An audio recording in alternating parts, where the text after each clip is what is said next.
आलू बाल्स बच्चों और बड़ों दोनों के लिए पसंदीदा होते हैं क्योंकि ये न सिर्फ हल्के और लजीज होते हैं बल्कि तवानाई से भरपूर भी हैं।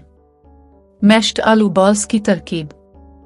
अज्जा: उबले हुए आलू 4 अदद मिश किए हुए, मोज़रेला चीडर चीज आधा कप किश किया हुआ, कॉर्नफ्लोर मैदा 2 खाने के चम्मच, नमक आधा चाय का चम्मच, काली मिर्च पाउडर आधा चाय का चम्मच, ब्रेड क्रम्स हसन ज़रूरत कोटिंग के लिए, अंडा 1 अदद कोटिंग के लिए इख्तियारी, तेल फ्राई करने के लिए, हरा धनिया कटा हुआ।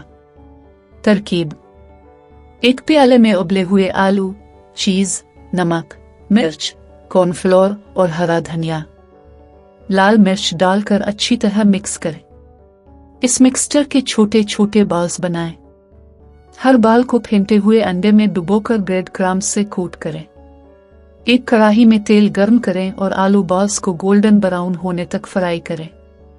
पेपर टॉवल पर निकालकर इजाफी तेल जज्ब कर लें। गर्म गर्म केचप और लहसुन मायोनीज के साथ पेश करें। टिप्स: अगर चाहें तो उन्हें एयर फ्रायर या ओवन में भी बेक कर सकते हैं।